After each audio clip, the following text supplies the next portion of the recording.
શનિ અને નેપચ્યુન એટલે કે વરુણ દેવ એ જળ રાશિ મીનમાં ઘણા લાંબા સમયથી ચાલે છે અને પરિણામે આ સમુદ્રની અંદર સંઘર્ષ થયો છે અને હોર્મુઝ જાણે કે આગામી વિશ્વ યુદ્ધનું કેન્દ્ર બનવા જઈ રહ્યું છે. તો આવું બધું દરિયાઈ સંઘર્ષ બને, દરિયો તોફાની બનશે, દરિયામાં આગ લાગશે, દરિયાના રણ ઉપર, દરિયાની છાતી ઉપર રણ લડાશે. ખાડીની અંદર મધ્ય પૂર્વમાં કે જેને પશ્ચિમ એશિયા કહેવામાં આવે છે ત્યાં યુદ્ધ શાંત થવાનું નથી. રશિયા યુક્રેનનું પણ શાંત થવાનું નથી. ચીન પણ તાઇવાન ઉપર હુમલો કરશે. તુર્કિસ્તાન પણ ઇઝરાયલની નજરમાં છે. આગળ ઉપર યુદ્ધના નવા ફ્રન્ટ ખુલતા જશે અને આ યુદ્ધ ધીમે ધીમે અણુ યુદ્ધ તરફ જવાનું છે. પણ આ જનાજામાં કરોડો લોકો આવ્યા અને કીધું કે આપણે તો જીતી ગયા છીએ ને, અને ટ્રમ્પને મારી નાખો ને ફાંસીએ લટકાવી દો ને, આ તો આપણો જ્વલંત વિજય થયો છે ને ઈરાનને કોઈ હરાવી નહીં શકે. તો આવું બધું થયું, લોકો બહુ જાજા ભેગા થઈ ગયા એટલે આ બધાને એમ થઈ ગયું કે ઓહો આપણે તો જીતી ગયા છીએ, હજી આપણે જીતી શકીએ એમ છીએ કે આ અરબ સામ્રાજ્યનો અંત આવશે. અને એ લોકો અયાશ થઈ ગયા છે બહુ, અને કદાચ ઇસ્લામમાં જે રીતે રહેવું જોઈએ એ રીતે રહેતા પણ નથી. ઈરાન અને અમેરિકા વચ્ચે યુદ્ધ ચાલુ થાય, પાછું બંધ થાય, સંધિ થાય, પછી પાછો અમેરિકા હુમલો કરે, ઈરાન હુમલો કરે, આ પ્રકારની પ્રવૃત્તિઓ ચાલતી જ રહે છે. નથી કોઈને હવે ટ્રમ્પ પર ભરોસો રહ્યો કે નથી કોઈને હવે ઈરાન પર ભરોસો રહ્યો. ત્યારે હવે આગામી સમયમાં આ યુદ્ધ કઈ દિશામાં જશે, કારણ કે હવે જે પ્રમાણેના સમાચાર છે કે એક બાજુ ખામેનઈની અંતિમ વિધિ ચાલતી રહી હતી અને બીજી બાજુ અમેરિકાએ હુમલા કર્યા, ઈરાને સામસામે હુમલા કર્યા. ત્યારે હવે આગામી સમયમાં ગ્રહોની દિશાઓ કઈ રીતના રહેવાની છે અને શું થઈ શકે છે તે તમામ બાબતે આજે વાત કરીએ છીએ. અને આપણી સાથે વાત કરવા માટે જાણીતા જ્યોતિષાચાર્ય જયપ્રકાશ માઢક સાહેબ જોડાયા છે. જયપ્રકાશભાઈ, પહેલા તો વીટીવી ડિજિટલમાં આપનું ખૂબ ખૂબ સ્વાગત છે. નમસ્કાર ગુરુનભાઈ. જયપ્રકાશભાઈ, આ યુદ્ધ તો શાંત થયું, પછી સંધિની વાતો થઈ કે બંને દેશો વચ્ચે સંધિ થઈ છે, પાકિસ્તાન એમાં સંધિ કરાવે છે, પરંતુ આ સંધિ લાંબી ચાલતી નથી. અઠવાડિયું 10 દિવસ થાય એટલે ફરી યુદ્ધ શરૂ થઈ જાય છે અને અત્યારે તો ખામેનીના અંતિમ સંસ્કાર વચ્ચે આ યુદ્ધ શરૂ થઈ ગયું છે. શું લાગે છે? હાજી, આપની વાત સાચી છે. હજી તો ખામેનીના અંતિમ સંસ્કાર પૂરા નહોતા થયા, એમને સુપુર્દે ખાકની વિધિ હજી થઈ નહોતી. ત્યાં વળી પાછો આ યુદ્ધનો ભડકો હોર્મુઝની ખાડીને કારણે થઈ ગયો છે. પાછો હોર્મુઝની સમુદ્ર ધુનીમાં ત્રણેક શિપ ઉપર, સિવિલિયન શિપ ઉપર ઈરાનની IRGCએ હુમલો કર્યો અને પરિણામે અમેરિકાએ વળતો હુમલો કર્યો અને ઈરાનને બોધપાઠ આપવા માટે, અને લગભગ 80 જેટલા સ્થળોએ હુમલા કર્યા. બહુ ઘાતક હુમલા કર્યા છે આ વખતે. ટ્રમ્પે મન બનાવી લીધું એવું લાગે છે કે આ વખતે ઈરાનને છોડવું નથી. હવે આપણે કહ્યું કે ખામેનીનો જે વિધિ થઈ અંતિમ સંસ્કાર, તો એ તો આ સદીનો મોટામાં મોટો અંતિમ સંસ્કાર કહી શકાય.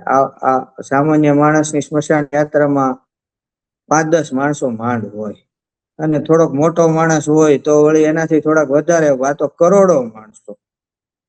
આ લોકોનું શું છે કે એમને આત્મા શું છે એ ખબર નથી, શરીરને જ સર્વસ્વ ગણે છે. એટલે એ શરીરની દફન વિધિ કરે એને વર્ષો સુધી સાચવે, બરાબર. તો એમની આ રીતની વિધિ વિધાનો બધા હોય છે. અને આ કરોડો લોકો આવ્યા અને એમાં અમેરિકાની વિરોધમાં સૂત્રોચ્ચાર બહુ થયા, ખાસ કરીને ટ્રમ્પની વિરોધમાં. અને ટ્રમ્પનું પૂતળું ને આમ ફાંસીએ લટકાવ્યું, ગળે દોરડું બાંધીને. આવું જનાજામાં પણ હતું બધું. એટલે મને લાગે છે કે એમાં ટ્રમ્પ સમજી ગયા અને ખીજાઈ ગયા કે આ લોકોને છોડવા જેવા નથી. ટ્રમ્પે શું કીધું કે આ લોકો, મારે માટે આ ડીલ હવે ખતમ થઈ ચૂકી છે. જેવો 7 જુલાઈએ હુમલો કર્યો સિવિલિયન શિપ ઉપર જેવો હુમલો કર્યો ઈરાને, એટલે 7 જુલાઈ અમેરિકાએ હુમલો કર્યો.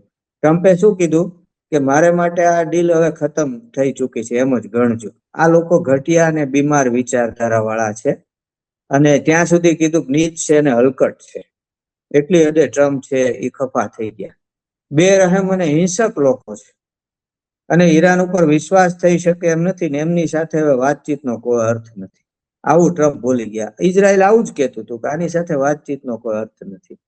એટલે ટ્રમ્પે જયારે જોયું કે આ મને મારી નાખવા ઈચ્છે છે, આ જનાજાની છૂટ તો મેં આપી, કેમ કે એણે ઈરાનને કીધું તમ તારે અઠવાડિયું તમને છૂટ છે, હાલો તમારા અંતિમ સંસ્કાર કરો, અને ઇઝરાયલને હું કહીશ કે તમને આ નિર્વિઘ્ને આ બધું કરવા દે. પણ એણે જોયું કે આ જે સ્મશાન યાત્રા આ જે નીકળી, જનાજો નીકળ્યો, એમાં મને તો ધિક્કારે છે બધા. એટલે એણે કોઈ પણ જાતના અચકાટ વિના તરત જ 7મી જુલાઈએ હુમલો કર્યો. 80 જેટલા સ્થળોએ ઘાતક હુમલામાં ઓલા જે આપણે નામ વારંવાર સાંભળીએ છીએ બધા, બુશહર ને સિરિક ને ચાબહાર ને આવા બધા ઉપર એના જે ડ્રોન સ્ટોરેજ હોય, હથિયારના સ્ટોરેજ હોય, એના જે પાવર હાઉસ હોય, આ બધા ઉપર હુમલો કર્યો છે. અને આ રીતે ફરી એક વખત ઈરાન અને અમેરિકા વચ્ચે ભડકો થઈ ગયો છે હોર્મુઝમાં પ્રભુત્વ માટે.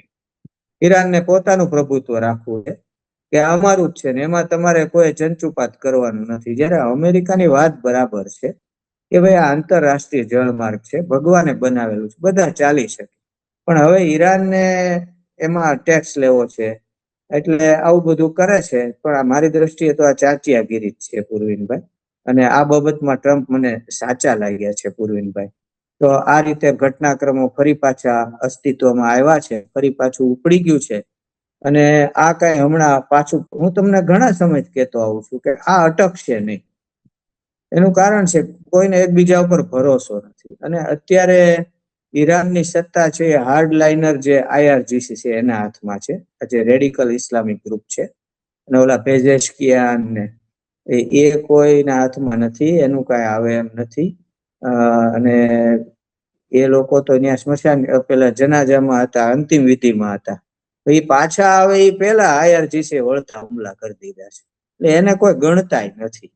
અને આ લોકો IRGC ને સમજાઈ ગયું કે આ કરોડો લોકો અમારી સાથે છે, એટલે એને અમને હાર્ડલાઇન ની છૂટ આપી દીધી છે કે અમેરિકા રે લડો તમ તારે.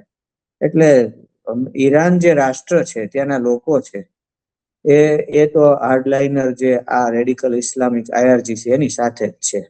એટલે આગળ ઉપર આ હુતી, હમાસ આ બધા થઈને એ હોર્મુઝની અંદર દખલગીરી કર્યા કરશે, હુમલા કર્યા કરશે, અને અમેરિકાનો ઈરાનનો સંઘર્ષ ચાલ્યા કરશે. આમ તો પેલું મેમોરેન્ડમ ઓફ અન્ડરસ્ટેન્ડિંગ થયું MOU, પછી ત્યાં ટ્રમ્પનો બહુ વિરોધ થયો કે આ તમે બધી ઈરાનની જ શરતો માન્ય કરી છે, એટલે એમાંથી બહાર નીકળવું હતું. એમાં મોકો મળ્યો, આ લોકોએ 3 સિવિલિયન શિપ ઉપર હુમલો કર્યો, એટલે ટ્રમ્પને મોકો મળી ગયો અને એને વળતા હુમલા કર્યા. અને આ રીતે ફરી પાછો ભડકો થયો છે, અને આગળ ઉપર આ ભડકો શાંત થવાનો નથી. જી પૂર્વિનભાઈ. જયપ્રકાશભાઈ, એનું શું કારણ કે બે દેશના પ્રતિનિધિઓ, અગ્રણીઓ જ્યારે તેમની સહમતિથી બે દેશો વચ્ચે સમજૂતી થાય છે, MOU થાય છે, અને ત્યારબાદ અઠવાડિયા પછી પાછું યુદ્ધ ચાલુ થઈ જાય, બંને દેશો પર એટેક થાય. જે પ્રમાણે આગળ પણ તમે વાત કરી હતી, જ્યારે MOU થયા હતા ત્યારે પણ આપણે વાત કરી હતી કે આ લાંબુ નહીં ચાલે. જ્યારે એમ કહેવાતું હતું કે હવે યુદ્ધ શાંત થઈ ગયું છે, બધા સમાચારમાં પણ એવું આવતું હતું કે હવે બે દેશ વચ્ચે કરાર થઈ ગયા છે, યુદ્ધ શાંત થઈ ગયું છે, મિડલ ઇસ્ટમાં શાંતિ સ્થપાશે છે. ત્યારે પણ આપણે વાત કરી હતી કે હવે આ યુદ્ધ લાંબુ નથી ચાલવાનું. તેનું કારણ શું છે? ગ્રહોની ગતિ કોઈ એવી છે કે પછી બે દેશોના એક વર્ચસ્વની લડાઈ આવી ગઈ છે? હા, એમાં એક ગ્રહ તો પાકિસ્તાન છે. એમાં એને છે ને બહુ આ સ્પષ્ટ ન થવા દીધું બે વચ્ચે, પોતે જશ લેવા માટે અમુક મુદ્દાઓ છે ને એ એવા રાખ્યા કે આપણે નથી કહેતા કે લોચા વાળા, કે જેનું અર્થઘટન ઈરાન એની રીતે કરે, અમેરિકા એની રીતે કરે. તો એવું થોડું થયું છે. આ હોર્મુઝ છે એ અમારું જ છે એવો ઈરાનનો દુરાગ્રહ છે. અને જ્યારે અમેરિકાએ કીધું હતું કે ખુલ્લું રાખવાનું છે, એમાં કોઈ ટેક્સ લેવાનો નથી, તો એ બાબતમાં અમેરિકા સાચું હતું. પણ હવે ઈરાનની ગમતી વાત નથી. એમાં એ હોર્મુઝમાં ટેક્સ લે છે ને, તો એમાં ચીનની મદદે લેવા માંગે છે, એટલે અમેરિકા એને કઈ કરી ન શકે. એ માટે ચીનને એને ત્યાં ઘુસાડવું છે, તો એ વખતે અમેરિકાને દબાવ. એના બાબતે એ નહોતા થયા હસ્તાક્ષર કે હોર્મુઝ પર ટેક્સ લેવો કે ન લેવો? એ બાબતે કોઈ નિરાકરણ નહોતું આવ્યું? હા, એ બાબતમાં હોર્મુઝ ખુલ્લું કરવું એવું હતું, ખુલ્લું કરવું. એટલે પછી પાછળથી આ લોકો એવું કાઢ્યું કે અમે સર્વિસ ચાર્જ લેશું, ત્યાં એનું પર્યાવરણ છે, સુરક્ષા છે, એ બધા અમે પૂરું પાડીએ ને પર્યાવરણ સારું રહે. અને ઈરાન તો પોતાનો દાવો જ કરે છે કે હોર્મુઝ તો અમારું જ છે ને અમે તો ટેક્સ લઈશું, બાકી જે દેશ એમનામ નીકળશે તો અમે હુમલા કરીશું.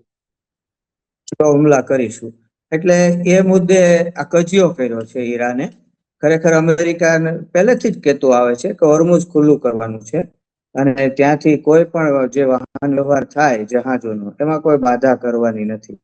હવે તમે બીજી વાત કરી ગ્રહોની, તો ગ્રહોમાં એવું છે કે શનિ અને નેપચ્યુન એટલે કે વરુણદેવ એ જળ રાશિ મીનમાં ઘણા લાંબા સમયથી ચાલે છે અને પરિણામે આ સમુદ્રની અંદર સંઘર્ષ થયો છે અને હોર્મુઝ જાણે કે આગામી વિશ્વ યુદ્ધનું કેન્દ્ર બનવા જઈ રહ્યું છે એવું ઘણા સમયથી કહું છું. પારસની ખાડીમાં આગ લાગી છે, આ ખાડીના દેશો છે યુદ્ધમાં સપડાઈ ગયા છે. આ બધું દરિયાકાંઠે થાય છે, અરબ સાગરમાં હલચલ બધી ચાલે છે. એનું કારણ કે શનિ કે જે યમના મોટા ભાઈ છે અને વરુણ એટલે કે નેપચ્યુન એ બંને જળ રાશિ મીનમાં ભેગા થયા અને એ બધી અસર આ ત્યાં હોર્મુઝમાં ઊભી થઈ. હવે આ જે 7 જુલાઈએ શું બન્યું, અમેરિકાએ જયારે હુમલો કર્યો 80 જેટલા સ્થળોએ, પેલા તો ઈરાને આ શિપ ઉપર હુમલા કર્યા અને એટલે વળતો હુમલો અમેરિકાએ કર્યો. તો એ 7 જુલાઈએ જે હુમલો કર્યો ત્યારે શું ગ્રહો હતા એની વાત હું કરું તો જ્યોતિષમાં જે રસ ધરાવતા હોય એ બધાને મજા આવશે કે આ શું એમાં હતું ખરેખર. તો 7 જુલાઈએ કાલાષ્ટમીનો દિવસ અને તે જ દિવસે નેપચ્યુન વક્રી, વરુણદેવ વક્રી થયા અને વક્રી બુધે મિથુન રાશિમાં પ્રવેશ કર્યો. તો નેપચ્યુન વક્રી થયા વરુણદેવ, એને કારણે આ બન્યું છે. આ પહેલા પણ જયારે 29 જૂને બુધ વક્રી થયો હતો ત્યારે વાર્તાઓ બધી પડી ભાંગી હતી. ફરી પાછા શિપ ઉપર હુમલા થયા હતા. સ્પેનનું જહાજ હતું એની ઉપર હુમલો કર્યો હતો ઈરાને. તો બુધ વાણીનો ગ્રહ છે.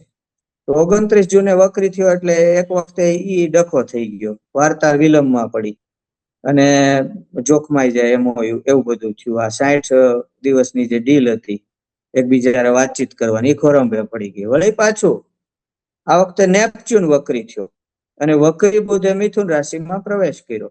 આ જ દિવસે એટલે 7 જુલાઈએ કાલાષ્ટમીના દિવસે આ ફરી પાછું ડખો ઉપડી ગયો, ફરી પાછું સામસામા હુમલા શરૂ થઈ ગયા.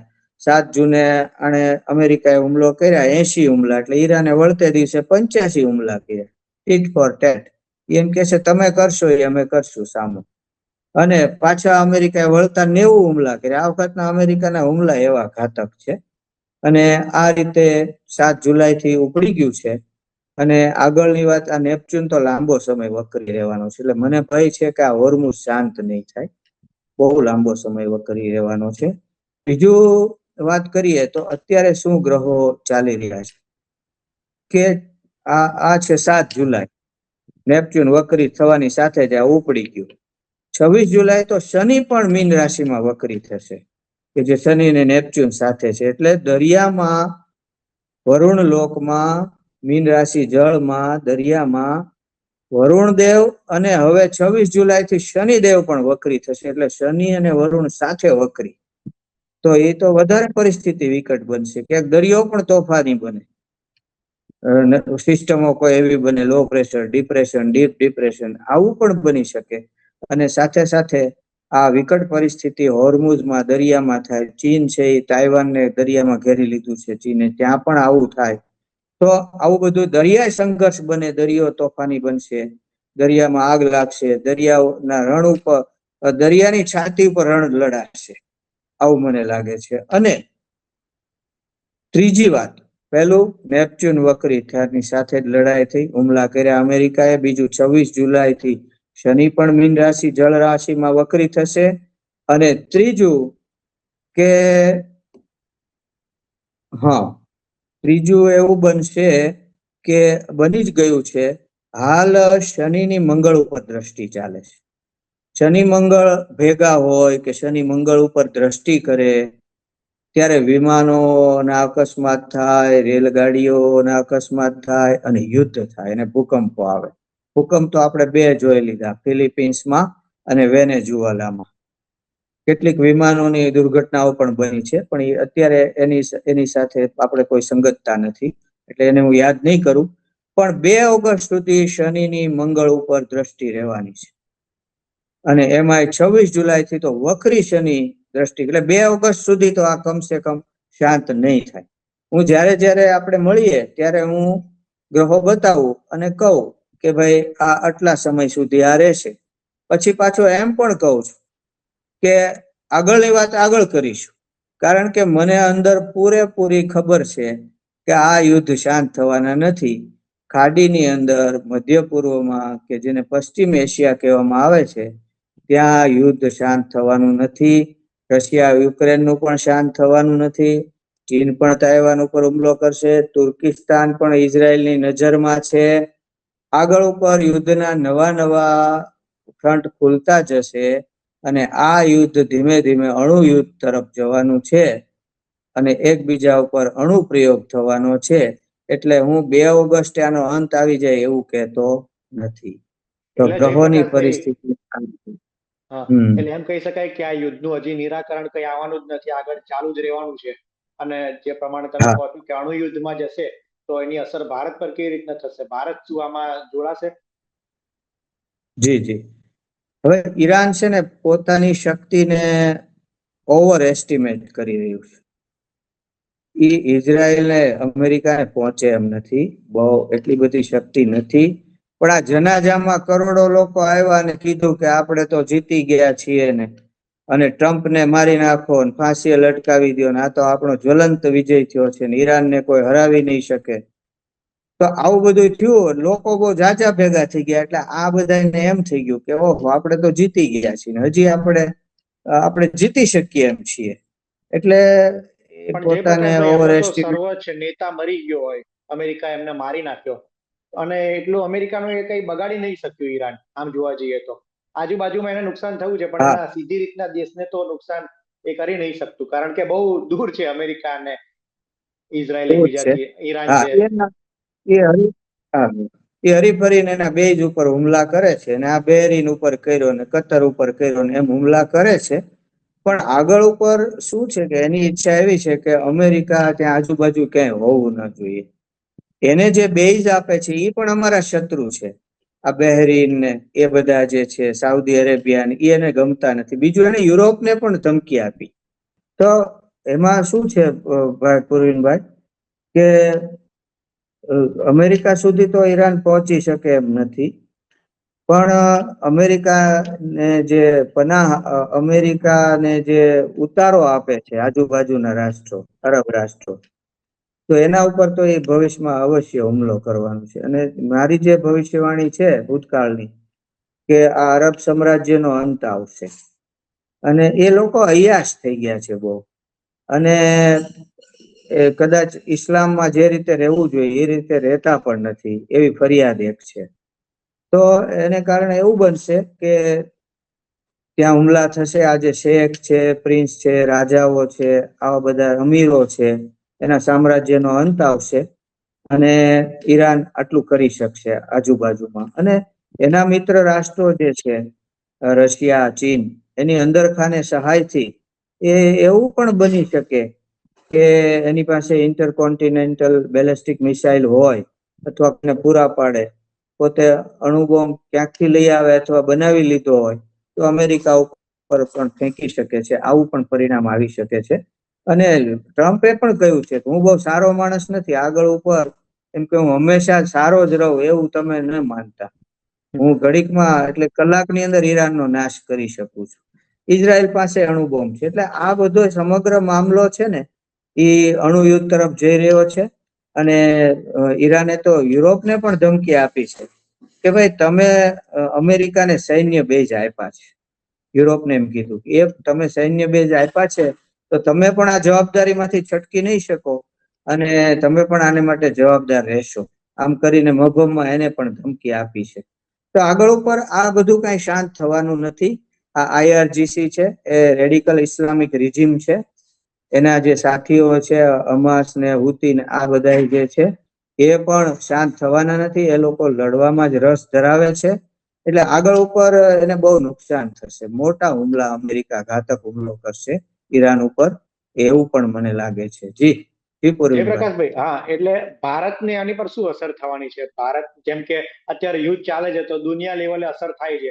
ભલે અમેરિકાને એટલું કઈ નુકસાન નહીં થતું, પણ દુનિયાના બીજા બધા દેશોમાં ક્રૂડ ઓઇલના ભાવ વધી જાય છે, શેર બજાર ઉપર નીચે થઈ જાય છે. તો આ યુદ્ધ લાંબુ ચાલશે, અણુયુદ્ધ તરફ ધકેલાશે, તો ભારતમાં આની શું અસર થશે? ભારત શું કોઈ દેશ સાથે જોડાશે કે પછી સ્વતંત્ર જ રહેશે? ભારતના યુરોપ હારે બહુ સારા સંબંધ થઈ ગયા. ઓસ્ટ્રેલિયામાં આજે જે મેગા શો કર્યો મોદીએ, તો અને ત્યાં જે ફ્રેન્ડલી વાતાવરણ હતું ત્યાંના વડાપ્રધાન સાથે, એટલે આપણને તો સંતોષ છે કે ભાઈ ભારત છે એને એને બહુ મિત્ર રાષ્ટ્રો છે ભારતની સાથે, અને આવી કોઈ પણ જે પરિસ્થિતિ છે એમાંથી ભારત છે બહાર આવી શકશે. વચ્ચે આપણે રશિયા પાસેથી તેલ લેતા હતા, હમણાં તો રશિયા મુશ્કેલીમાં છે, ત્યાં યુક્રેને બહુ હુમલા કર્યા, એની તેલની રિફાઇનરીઓ, ફેક્ટરીઓ, બધું ગેસ બધું સળગાવી દીધું મુશ્કેલીમાં છે. પણ આપણું જે રિજીમ છે એ કોઈને કોઈ રસ્તો કાઢશે અને ખૂબ કોન્ફિડન્ટ છે, અને એમાં આપણે કોઈ વાંધો નહીં આવે. 6% ક્રૂડ ઓઇલના ભાવ પાછા વધી ગયા છે, ભાવ પાછા વધવાના છે. હમણાં થોડા ગેસમાં ઘટાડ્યા હતા આપણી સરકારે, પણ આવું ભાવમાં તો સામાન્ય સ્વાભાવિક છે કે યુદ્ધ થાય તો ભાવ વધી શકે પાછા, તો એવું બધું બની શકે છે. પણ આપણું કોઈ આમ નામ લેમ નથી હમણાં, કે ભારત કોઈ નબળું રાષ્ટ્ર નથી. હવે જો પાકિસ્તાનની અંદર એ બહુ ખરાબ પરિસ્થિતિ છે, હવે એના ટુકડા થઈ જાય એવી શક્યતાઓ ઊભી થઈ ગઈ છે ટૂંક સમયમાં.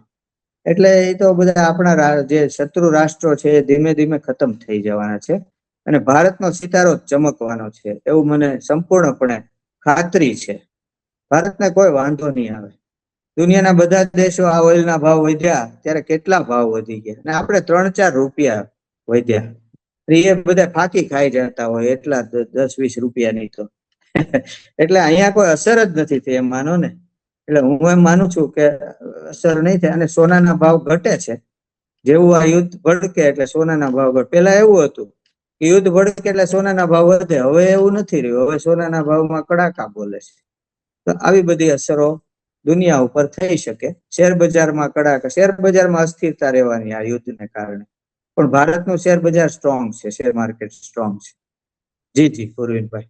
બિલકુલ જયપ્રકાશભાઈ, આપ અમારી સાથે જોડાયા અને યુદ્ધ બાબતે જે જાણકારી આપી એ બદલ આપનો ખૂબ ખૂબ આભાર. જી નમસ્કાર પૂર્વીનભાઈ. જી, તો આ જયપ્રકાશભાઈ જે પ્રમાણે કહી રહ્યા છે કે ઈરાન અને અમેરિકા વચ્ચે યુદ્ધ હજી અટકવાનું નથી, ચાલુ જ રહેવાનું છે. બંને વચ્ચે શાંતિ મંત્રણા થાય છે, હજી પાછા યુદ્ધ બંને એકબીજા પર પ્રહારો કરે છે. આ હજી આગળ પણ યથાવત રહેશે, અને આ યુદ્ધ એ અણુ યુદ્ધ સુધી જઈ શકે છે. આગામી સમયમાં જોઈએ કે આ યુદ્ધ કયા સ્તર સુધી જઈ શકે છે, અને જે પ્રમાણે ભારતની અત્યાર સુધી તો કોઈ અસર થઈ નથી, આગામી સમયમાં શું ભારત પર તેની અસર થાય છે કે નહીં એ જોવું રહ્યું. વિડીયો અંગે તમે શું લાગી રહ્યું છે તે તમારા મંતવ્યો પણ અમને કોમેન્ટમાં જરૂર જણાવશો. આવા જ ઇન્ફોર્મેટિવ વિડીયો માટે વીટીવી ડિજિટલ સાથે જોડાયેલા રહો. ધન્યવાદ.